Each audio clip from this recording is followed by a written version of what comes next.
Hello and welcome to another video here at Frontline Model Hobbies, and as you can see we've got part 9, the paint and decaling phase of the big Mosquito.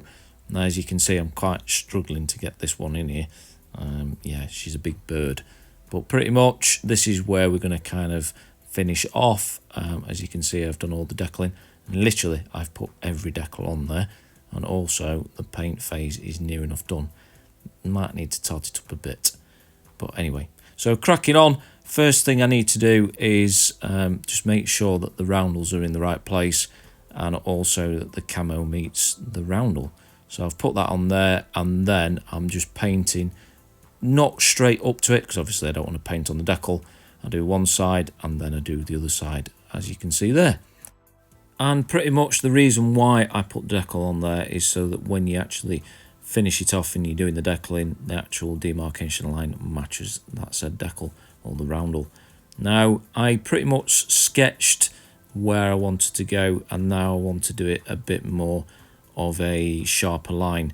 Now I'm applying the paint with using the airbrush at an angle away from the previous paint, the grey, as you can see there, and now all I'm doing is just filling in the background. And yeah, because this is such a big bird, it's going to take you a while, but stick by it. You know, you can use it as highlights and lowlights, as you can see, and pretty much as you can see there as well, I've done the rest of the demarcation lines on the fuselage and the wings and the tails and this, that and the other. Just looking at reference material as well. Don't just generally assume that the instructions is going to be perfect, especially the colour call outs for the kit from the manufacturer. Just make sure you know that it is right, as you can see there. And yeah, so pretty much some touch-ups is going to be. Leave yourself a bit of a no man's land between where you're going to finish and where you've been filling in. As you can see there, I've left about 1/4 inch. The reason for this is because you don't want too much overspray, and then what you want to do is fill in a bit more on the edge. So pretty much I'm going to leave you with me just filling in paint. So cheerio, see you in a bit.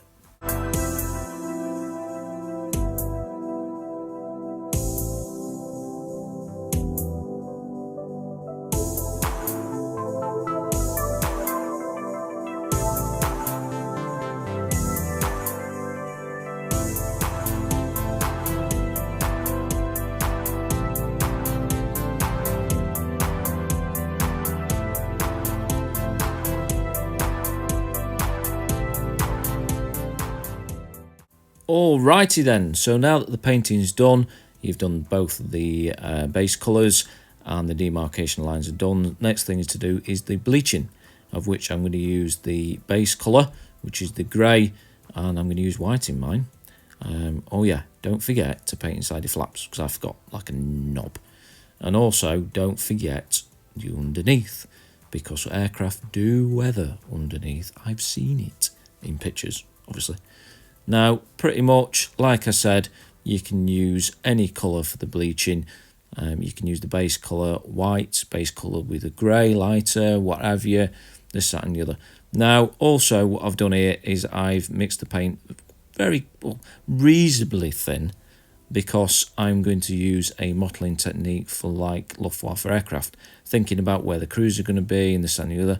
I'm going to go over the green as well, because I'm going to come back in with the green, and yeah, pretty much that's what I'm going to do. So I'm going to leave you with me painting this. So cheerio, see you in a bit.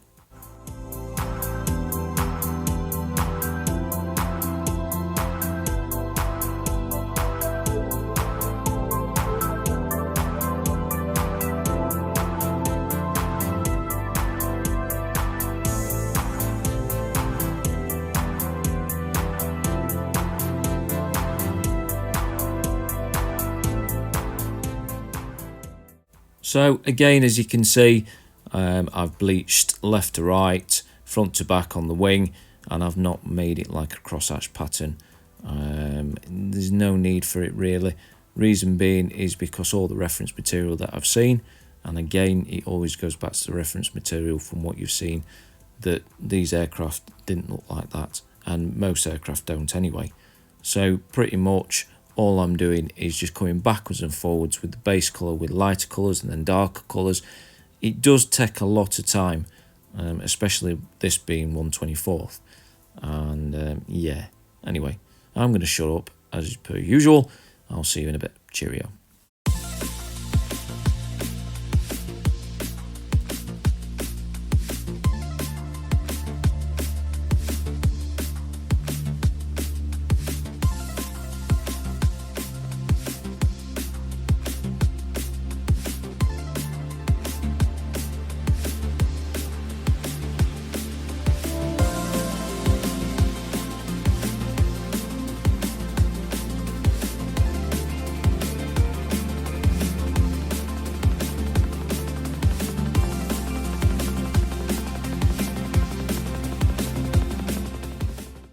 Right, there we have it. So don't assume this is going to be the last time you can be weathering and bleaching the paint, because you might be doing this after the decaling phase like I did. So yeah, leaving it there, moving on. So the next phase is to distress the spinners, as you can see here. Now, mosquitoes kind of flew low level, as we all know, and they ate everything: trees, birds, telegraph poles, cyclists, you name it. So I'm using an electric drill bit, as you can see here, and I'm just basically jabbing the surface and creating some scratches and what have you. And then afterwards what I'll do is just take it back a bit with some sandpaper. Anyway, as per usual, cheerio, see you in a bit.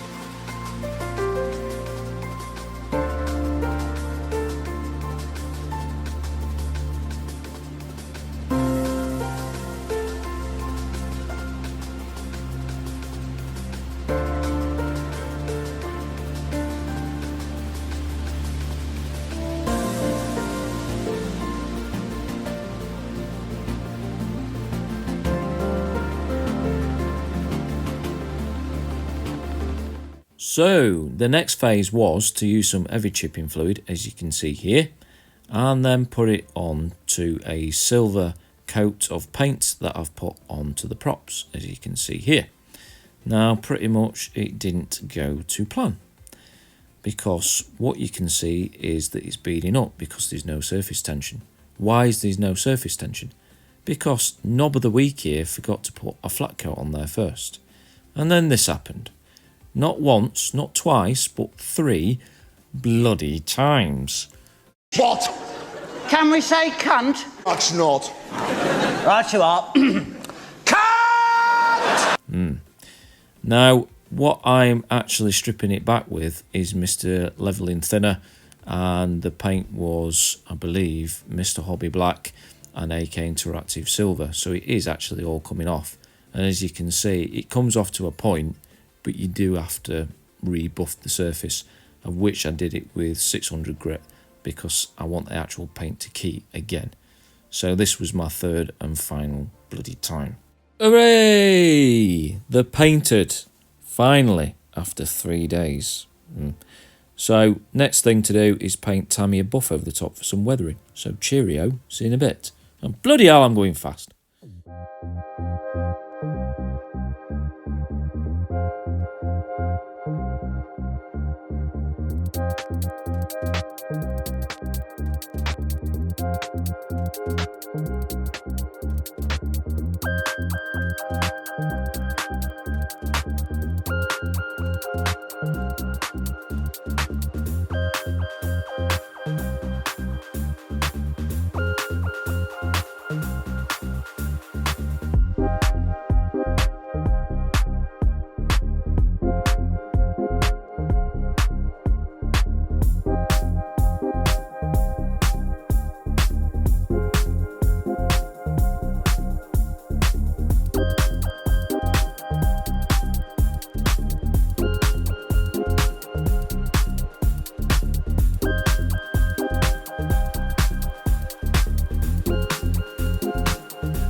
So once that phase is done, as you can see there, it's left you a nice patchy, worn, weathered looking prop.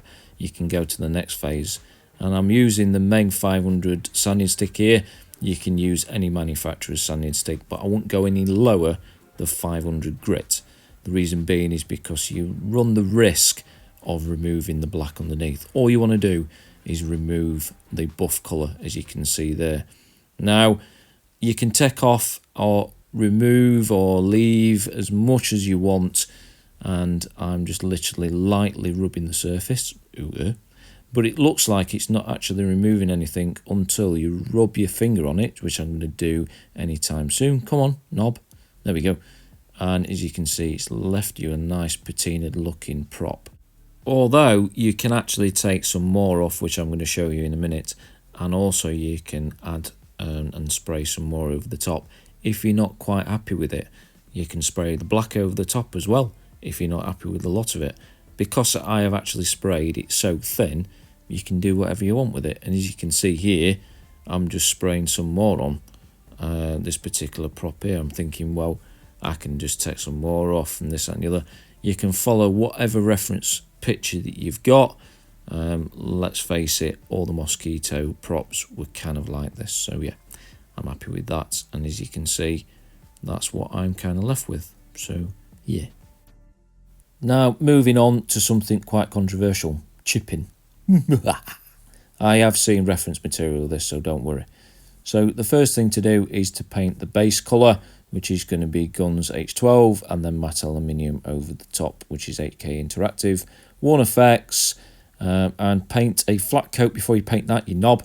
And then XF81 over the top, which is going to be quite thick. I don't want it to be too runny because I need to chip it. And then I'm going to bleach it down with these colours. So yeah. So cheerio, I'm going to be painting silver. See you in a bit.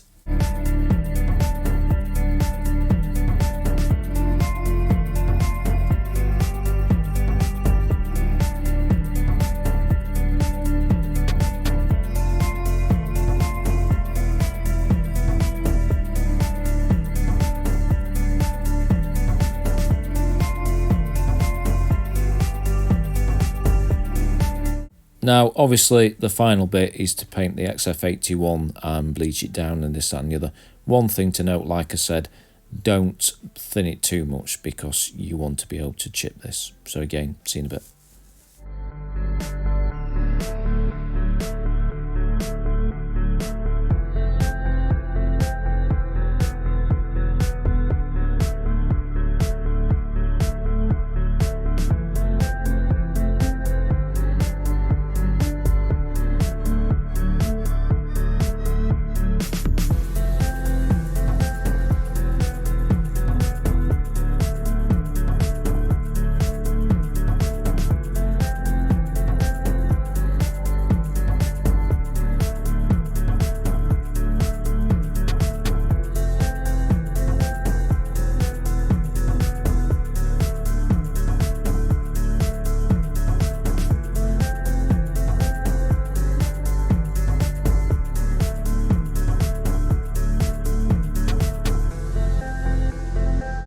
Okay, that took quite a while to match the colour to the front gun bay cover, which I'm putting my finger on there. But anyway, gloss over that and move on to putting some water on. Ooh. Now I'm going to try and break the surface tension. This is the reason why you don't paint gloss colours on there and then chip them, because the actual water can't seep through. With it being flat, it can actually soak into there and start activating the chipping fluid underneath. So that is the process and the means around that. So pretty much I'm going to leave you with me trying to chip the surface. So cheerio, see you in a bit.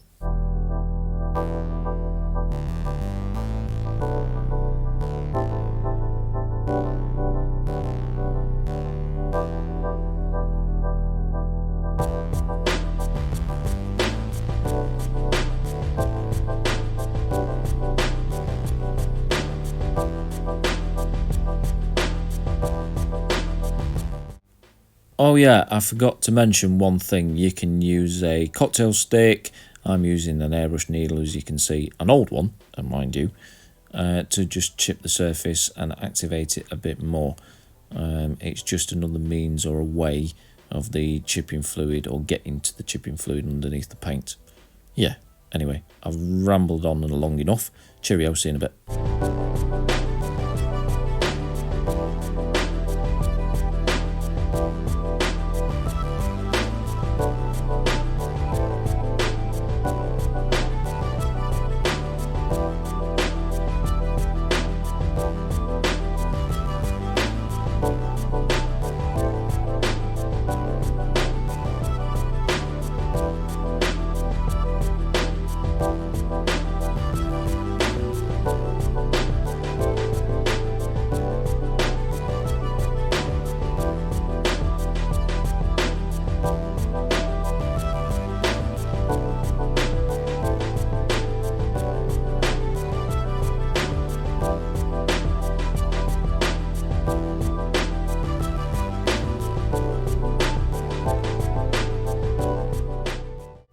I told you it was going to be controversial.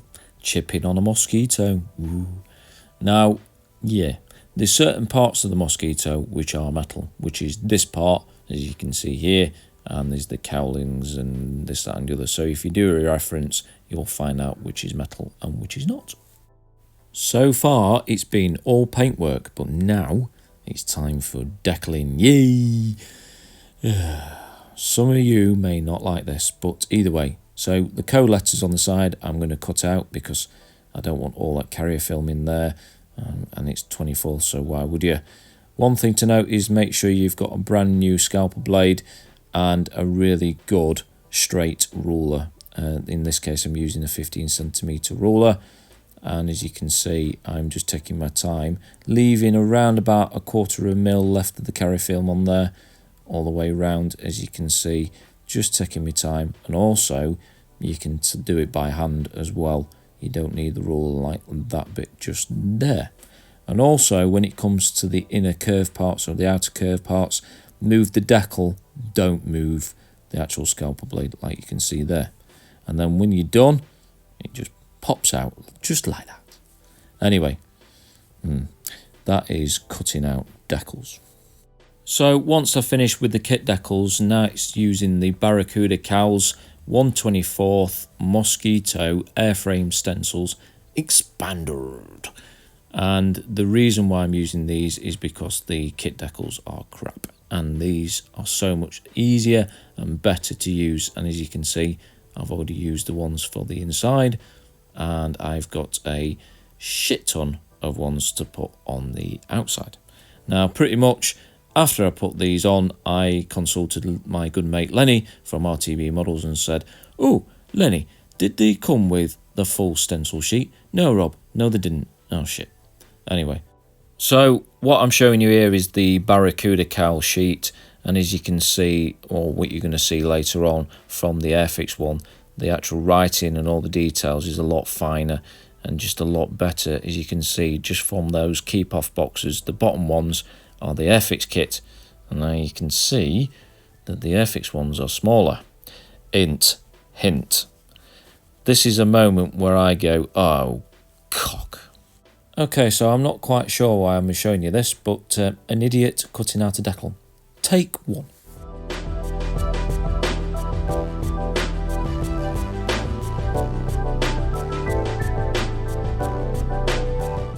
So, once you remove the decal you want to put onto your kit from the big massive decal sheet, you put it in some slightly warm water, not boiling warm water, and just leave it to one side.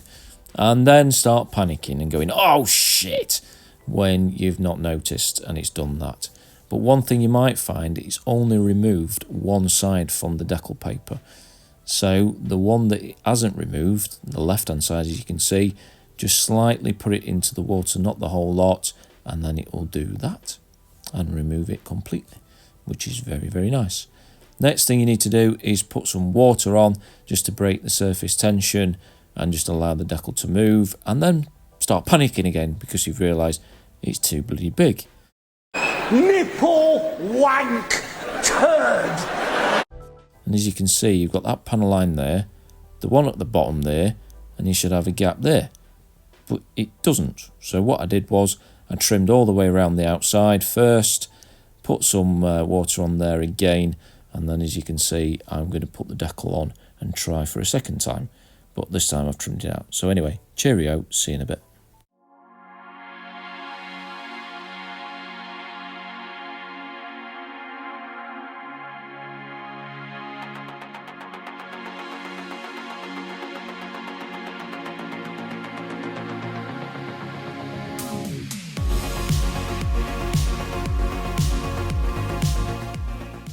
And the middle bit as well I also trimmed out. So yeah, I'm going to bugger off, so cheerio.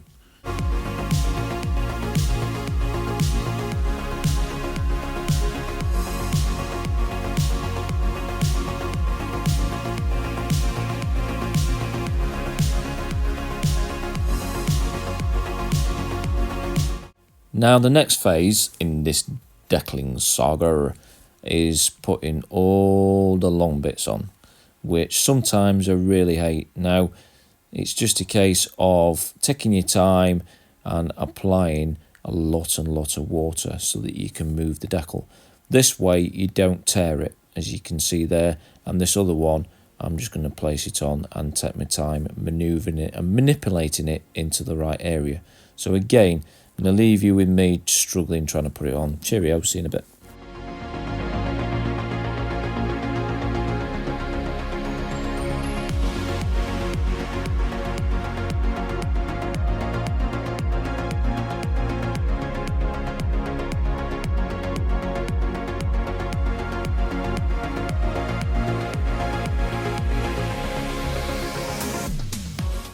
So once the decals are in place, the next phase is to make sure that they are properly in place.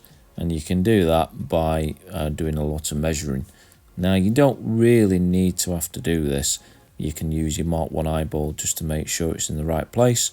But I go around and make sure anyway. And also the next phase is to burnish everything down, as you can see there, with a cotton bud. Especially these long ones start at one end and go all the way to the other.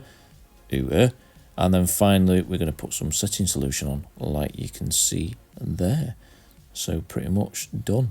Now the other phase is to do this canopy decal, and I've cut the internal part out, and I'm going to individually put all the decals going around this emergency hatch, which I don't think had a decal on it, but reference tells me otherwise. And I'm just putting the final ones on there, as you can see. And I'm just going to put some setting solution on and just leave it. And I've left it, and I must admit I left it for a couple of days. And once all the decals are in there, as you can see, and you've got your eyeing with placement and measuring, it should look like that. Now the next and last decals to be put on is these broken up ones, and I don't know why they're broken up. He must have, I don't know, but the curve should go like that. The miming is great from me. Well done, Rob, you big knob. And pretty much the curve is going to go like so on the fuselage. So the front of the curve goes to the front of the fuselage. It's quite self-explanatory. Anyway, cheerio. See you in a mo.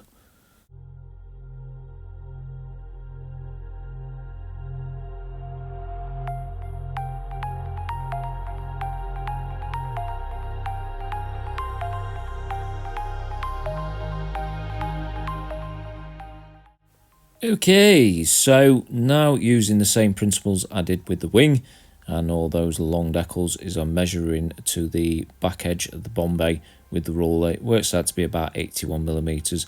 The only reason being for this one, and yours might be different, is I'm using the same pictures for Picard's aircraft, and you can just see it just leads just to the bottom edge of the roundel on the side of the fuselage.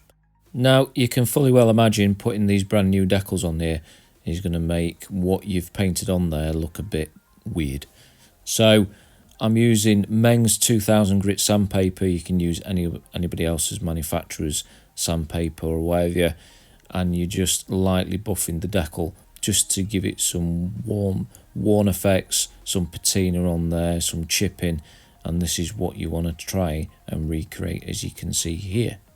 Now you can go as little or as much as you want, but I'm going to do the rest of the top here, And after that, what I'm going to do later on in stages of the weathering stage, which is going to be in probably part 11 or 12, is I am going to apply some paint chipping effects. But as you can see, I've taken quite a bit off there, and that's where I want to kind of leave it, because it looks like it's been chipped and the paint's been chipped. Also, I've done it just on there, as you can see. Right, this next job is not my fault. Honest to God, governor. No, it's Airfix's fault, as you can see from this decal. Look at the striations in that decal. It is awful. So, I used Tamiya XF8 and Mr. Hobby Guns Black mixed together, and pretty much you can get your own tone for the right roundel blue, but a bit of it miss, bit of mixing here and there, and you can get it near enough spot on. So it's just XF8 and black, as you can see there. Now the next thing I'm going to do is put some white in there and just lighten up these areas of the strengthening plates at the top and the bottom, and that is that. And this is one area which us modelers, we don't generally weather these areas, especially the roundels, because, well, if you use decals, you definitely do not do that. So anyway, I'm going to leave you with me demasking. Cheerio, see you in a bit.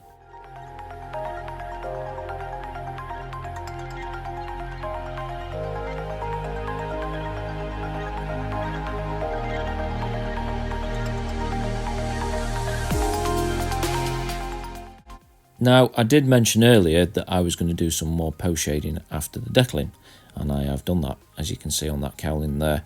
I've painted the grey over the top of the green. As you can see, I've also done it on there.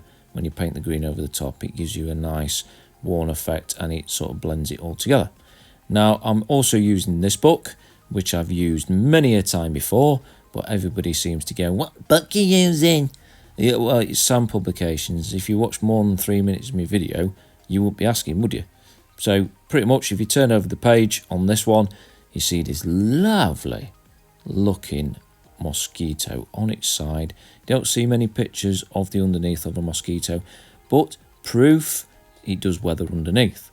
Now pretty much I want to try and copy as much as that as I can, in a fashion. Now I'm going to start off with the base coat of the medium sea grey, which I believe that's what it is, and I'm going to put in there some white, and then it's some more white. But every time I put more white in, I paint in less areas, and then less, and then less, and less, but more frequently touched areas, if you know what I mean. But anyway, I'm going to leave you with me doing this painting, and I'll cheerio, see you in a tad.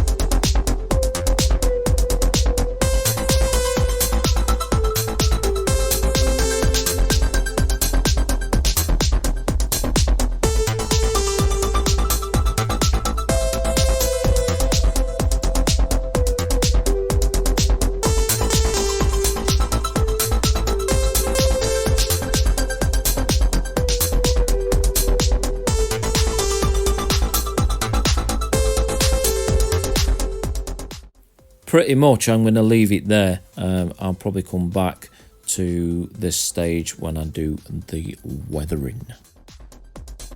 If you cast your mind back to episode 8, we built up these bombs, as you can see here, and I've painted them also. And I've painted them XF81 and put some black in there just to darken them up a bit. And I'm going to paint some flat clear of the top and some worn effects, just because I think it would be so much better, because I'm using XF4 and 57 mixed together to give you this sort of colour. And as you can see, it's pretty much thicker. The reason being is because I want it to chip, and chip quite quickly.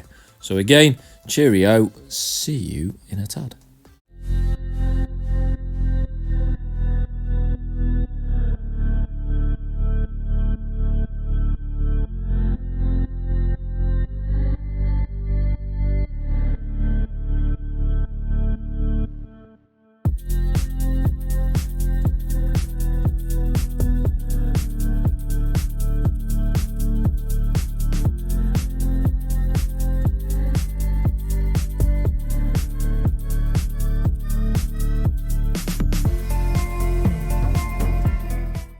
Next up is using the same chipping fluid technique that I've shown you in this video and many others.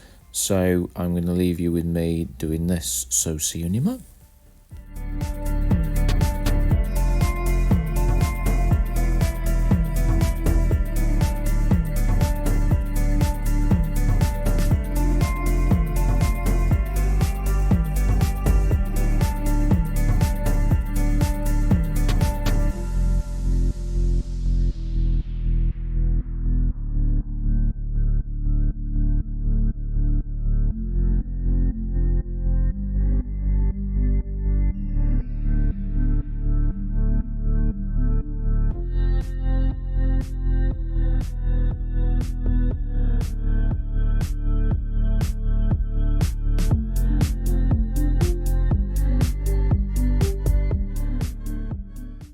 And once complete, we have 1, 2, 3, and 4. 4 very different looking bombs, which I'm very pleased about. And last, and by not least, is the removal of the canopy masks. And this is the phase of the build where you know you've finished the major part of it. Ooh, I've just had a sex wee. Oh, just enjoy this moment, please.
And there we have it. That's the end to this video. And I need a proper lay down after all this. But either way, we've come so far. We need to finish this one. Now, I've pretty much shown you everything to do with paintwork and decaling and weathering and doing bombs and this, that and the other. So yeah, we've come quite a long way on this one. And as you can see, you do see near enough everything inside the cockpit. And it's my turn to say this one. I'll think you'll find, yeah, you do. You pretty much do. So that pretty much leaves me to say that there's around about 3, maybe 4 off the top of my head videos left to come out for this build series, just to finish it off. So anyway, I just want to say thank you so much for watching this one and the others, and I'll see you on part 10. Cheerio.